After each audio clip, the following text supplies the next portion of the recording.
About 2 o'clock in the morning, some dirty blue-eyed scamp rode upon the coffin lid. Here lies a tramp.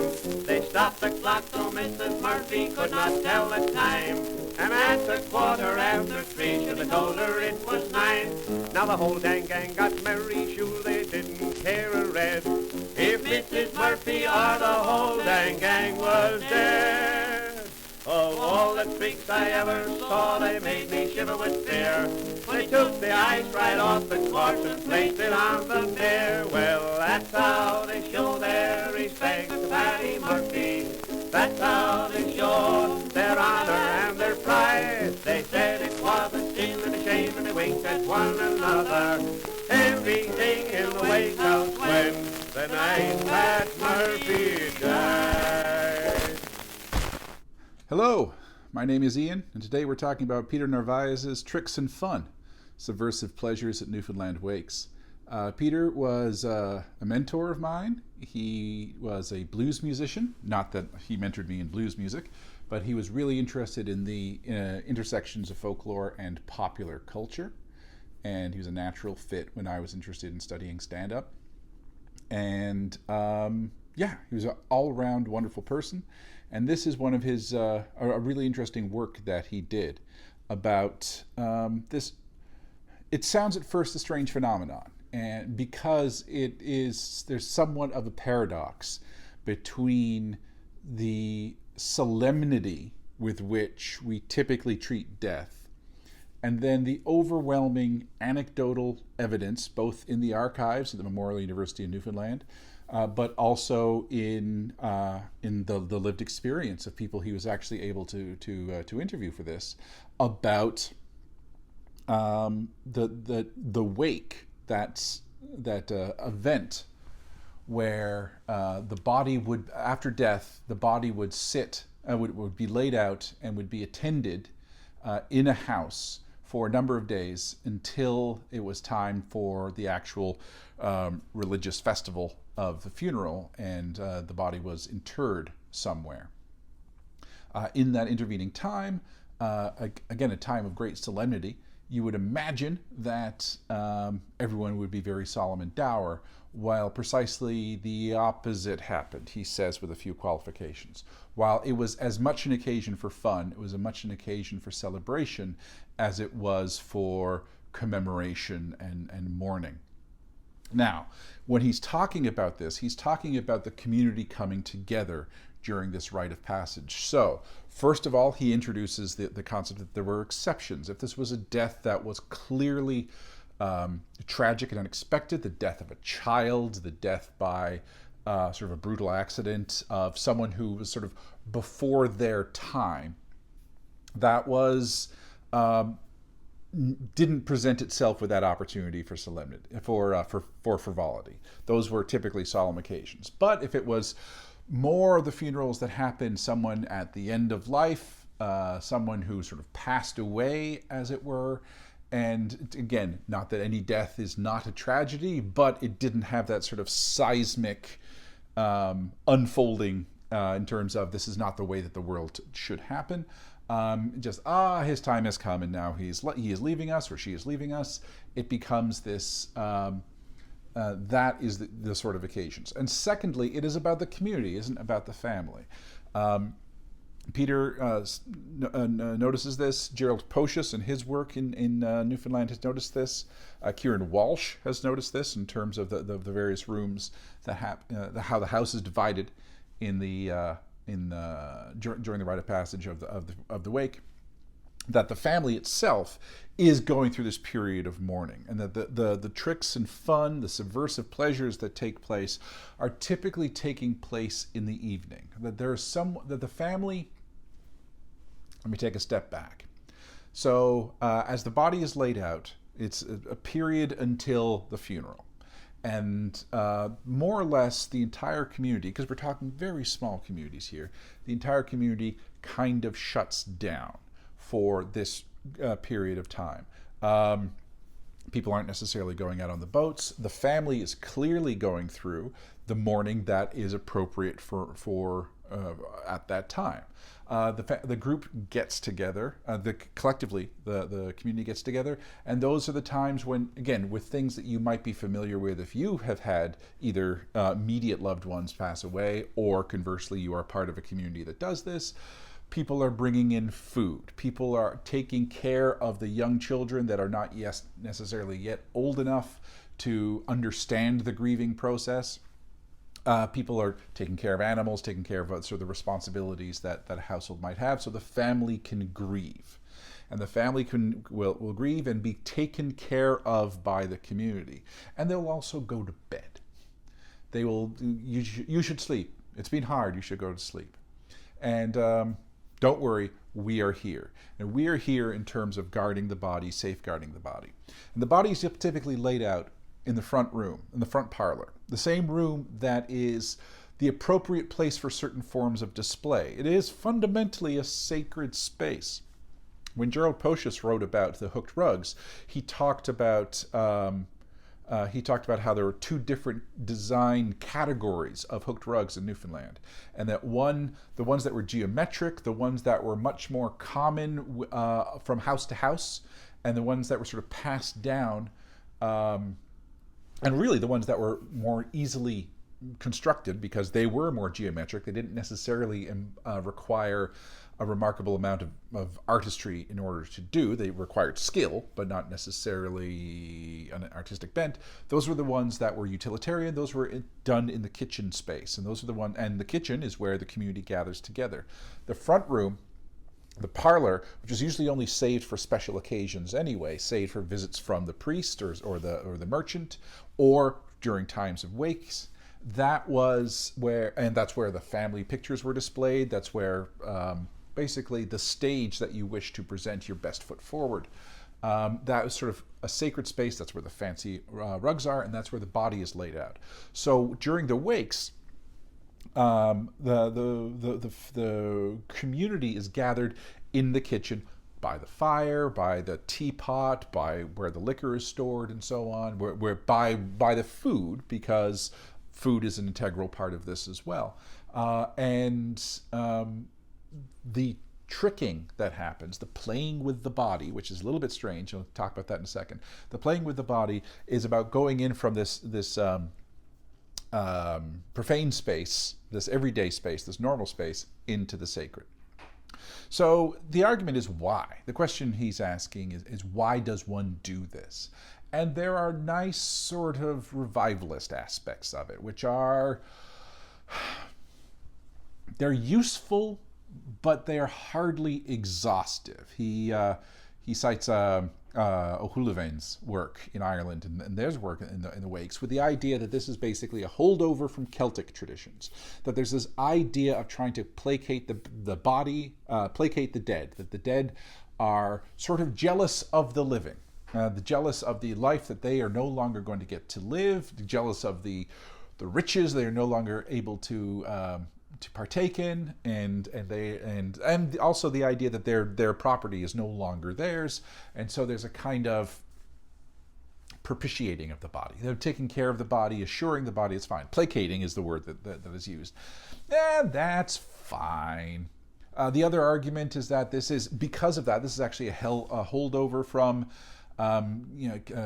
Celtic religious belief systems, pre-Christian belief systems. It's like, well, maybe some of the mannerisms are from that era, but the idea that this is basically some intentional way of keeping the Celtic spirit alive after institutional religion is in place is tenuous. It's not impossible, but it's tenuous.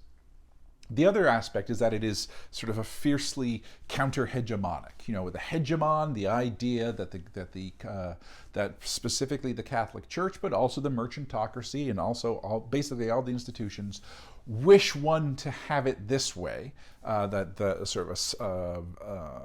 that everything is done in the absence of laughter, that everything needs to be done through this solemn form, that everything needs to be done properly, and that these are forms of resistance specifically aimed at sort of, poking in the eye of the overarching state. It's like, well, possibly, that is an argument. And maybe the issue is similar to what people talk about in terms of sick jokes, in that the idea of sort of the fun, the interference with the body, the playing around that happens, is really, it has nothing to do with a disrespect for the dead.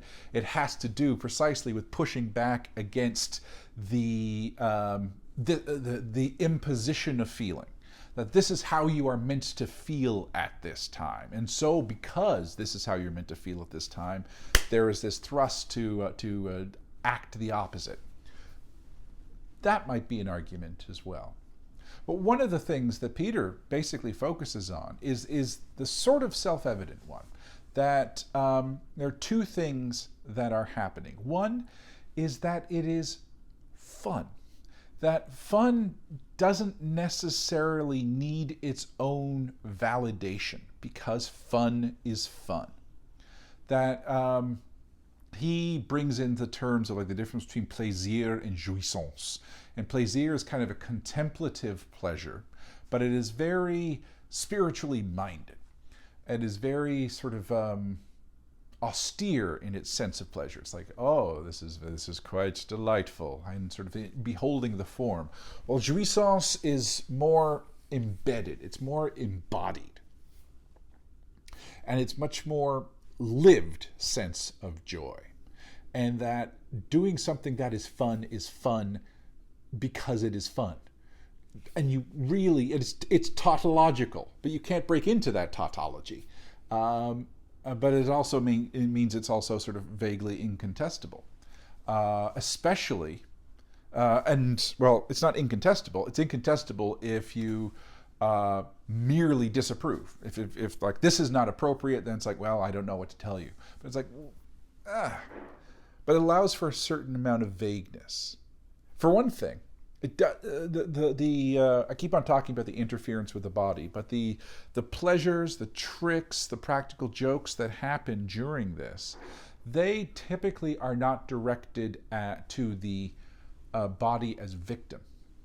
Because one of the things that can be argued, again, on a structural level, on a rite of passage level, talk about rite of passage in a second, is the idea that the body, one of the things that one is doing is not necessarily placating in that sense, but reaffirming that the body is still part of this community. And that sort of performance of continuing. Because they are part of this community, therefore they are as subject to teasing and practical jokes and ribbing as a live member of the community. Because these are qualities and the ability to withhold it as a status that is beneficial within the Newfoundland outport. Cool. We need to know what a rite of passage is. And if you're not familiar, the rite of passage is a concept that basically it was phrased originally by Arnold van Gennep. And it has to do with the idea, and sort of an early work of structuralism, basically. And a successful work that more or less universally, globally, there are these performances that occur that mark specific occasions of a group member or members changing status within the community. And they stop being defined in one way and start being defined in another. It typically has to do with biological aging, and that they go from being unborn to born, from being unfertile to being fertile, so puberty rituals. They go from being not parents to parents. They go from being fertile to infertile. They go from being alive to dead.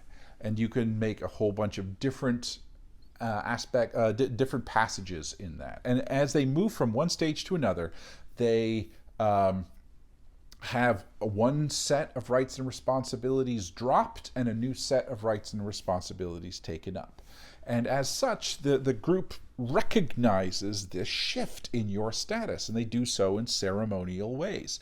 And the ceremony is very much I mean, depending on the kind of thing that happens, sometimes the emphasis is more on you no longer doing this. Sometimes the emphasis is more on you now being able to do this. So the no longer doing this is also typically rites of separation. So things like retirement parties, which follow the same structure, are very much that. And things like funerals are very much that. You are no longer this. Then there's rites of they're much more about your new status than about your old. Rites of incorporation. So initiation ceremonies are a good example of that. Frosh Week is a good example of that. Yes, you're going from here, but really it's about moving into here. And there's this 3 stages of it. There is the separation, there is the period of transition, and then there's the incorporation. And again, certain aspects, certain rites focus on separation, certain aspects focus on incorporation, but the overlap has to do with transition. And in transition, it's that period where you are neither nor.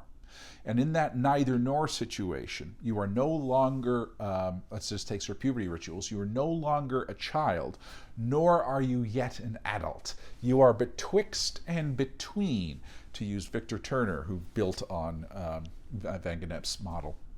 You are neither nor. And so during that time, the rules are different. The rules are sometimes subverted. It's the time of what Bakhtin would call the carnivalesque, where, and because now we see this tied into Peter's article, where most of the time we might be thinking things of the spirit, but there are carnivalesque things which are about the times of the flesh, the celebration of fleshiness.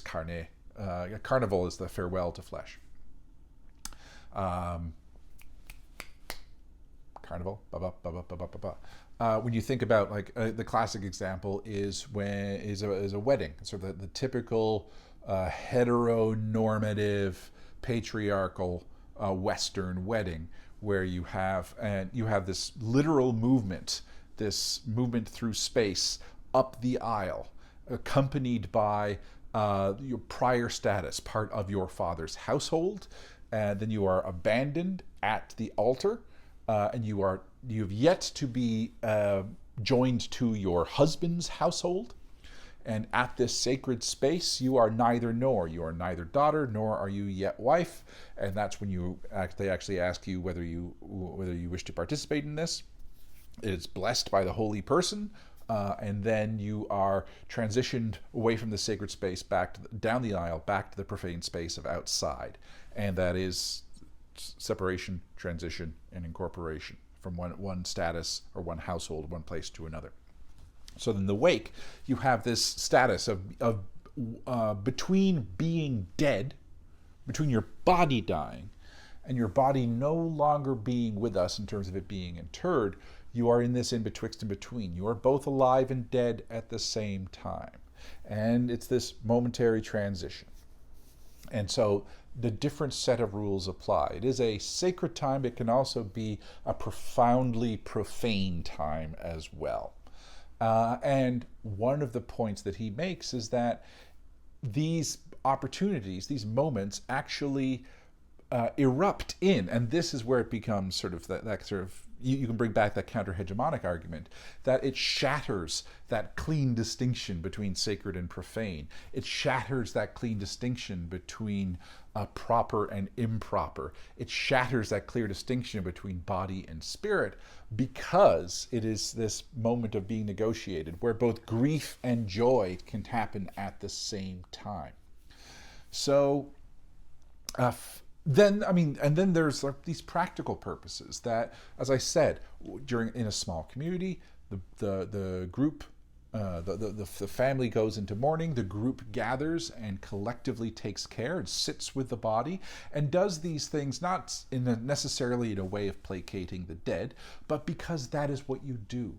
That is what you do because you are still establishing and still reaffirming friendship, not simply with the family, although that is critical, but with the body itself. You are still my friend and I am still here with you, even if on a scientific level the body is inert, the spirit is still alive. Such is the nature of it. And we don't need to dwell on the potential religious implications of it, but lo and behold, we can still see that this is the appropriate performance that takes place. And it means, but the group shuts down. People gather. Youngsters gather. People, especially if this is during the time when typically the people might be hard at work, is one of the few social occasions that they have in a community. So they gather together, they're drinking, there's courtship, there's frolicking, there's fun.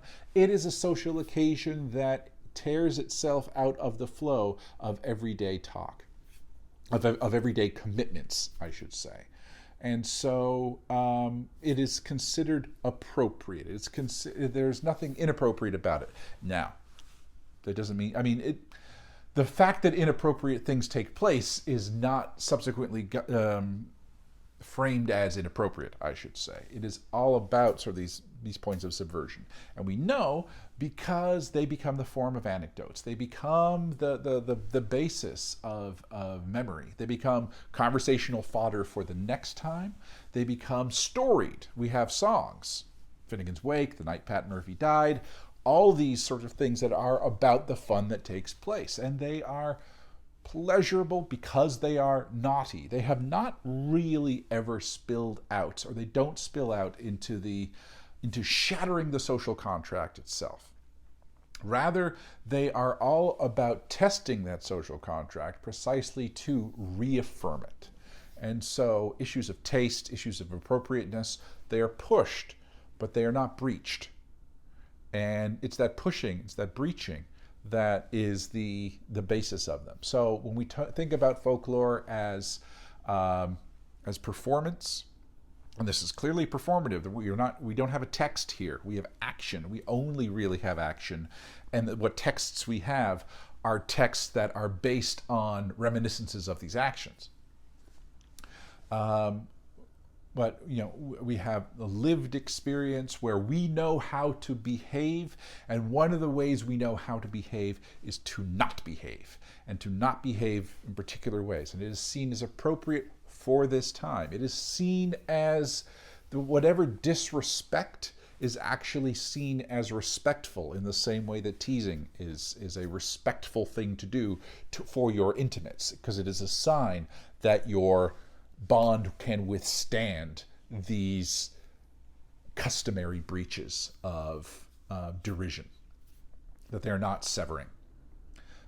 So we look at these practices. Now, this is in many ways a thing of the past because of, the more or less end of the outport community as the basis of the social function, the professionalization of death, the absence of rules having to do with what you do with a body. Are you allowed to keep it in your house? Wakes, such as they exist, are typically now done at funeral parlors or community halls. They are circumscribed just a couple of hours, and they are much more solemn events. It doesn't mean that there can't be laughter. It doesn't mean that there can't be joy or reminiscence or music. They can still have, they do not need to be entirely glum, solemn occasions, but they are less under the control of the community and more under the control of the church and the state, or people who are more beholden to that than to the whims of the community. So anyway, it's a wonderful article. It covers all the bases. And it's one of those ones that the first time you read it, you might go, how dare you? And the next time you read it, you're like, I get it, and I understand it, and I approve. So that's about all I'm going to talk about. This has been Ian, your best friend. And I've been talking about Peter Narváez's Tricks and Fun, Subversive Pleasures at Newfoundland Wakes. As ever, my friends, I wish you nothing but the best, and I will see you later. Bye-bye.